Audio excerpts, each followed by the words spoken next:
नमस्कार. Writing forever या YouTube चॅनलवर आपले सहर्ष स्वागत. आज आपण जाणून घेणार आहोत लाडकी बहीण योजनेबाबत अजित पवार यांची मोठी घोषणा. पहा सविस्तर माहिती. गेल्या वर्षी जुलै महिन्यात महायुती सरकारने मुख्यमंत्री लाडकी बहीण योजना जाहीर केली.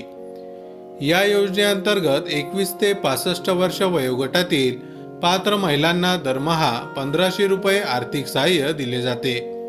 आतापर्यंत या योजनेअंतर्गत 9 हप्ते लाभार्थींच्या बँक खात्यात जमा करण्यात आले आहेत.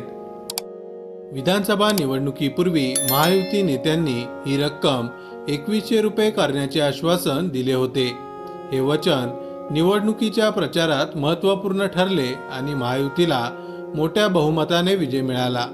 परंतु सरकार सत्तेवर येऊन 4 महिने उलटून गेल्यानंतरही लाभार्थी महिलांना 2100 रुपये मिळाले नाहीत.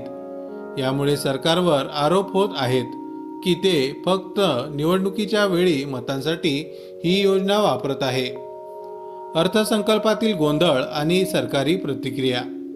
अलीकडेच झालेल्या अर्थसंकल्पीय अधिवेशनात या योजनेत वाढीव रक्कम जाहीर करण्याची अपेक्षा होती, पण त्याबाबत कोणताही निर्णय घेण्यात आला नाही.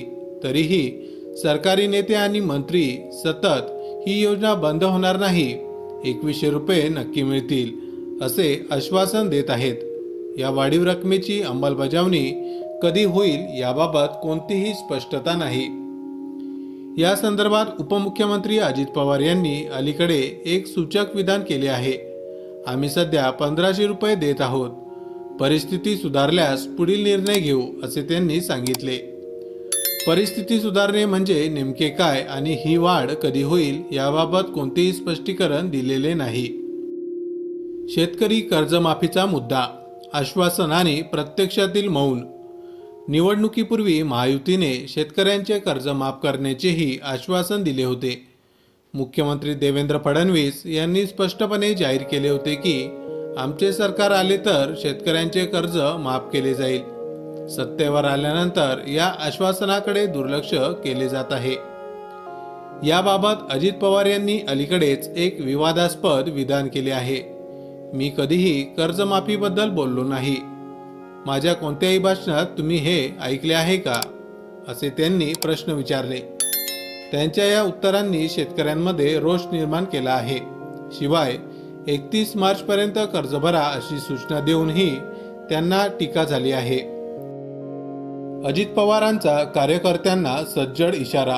अलीकडे एका कार्यक्रमात बोलताना अजित पवार यांनी पक्षाच्या कार्यकर्त्यांना स्पष्ट सूचना दिल्या. कोणाचीही दादागिरी सहन करणार नाही. सोशल मीडियाचा गैरवापर करणाऱ्यांना वेळीच सुधारण्याची संधी द्या, नाहीतर त्यांना टायरमध्ये घ्या.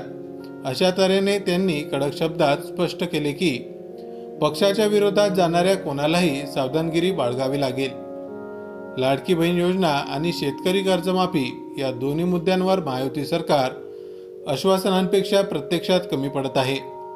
यामुळे लाभार्थी आणि विरोधक या दोघांचीही नाराजी वाढत आहे.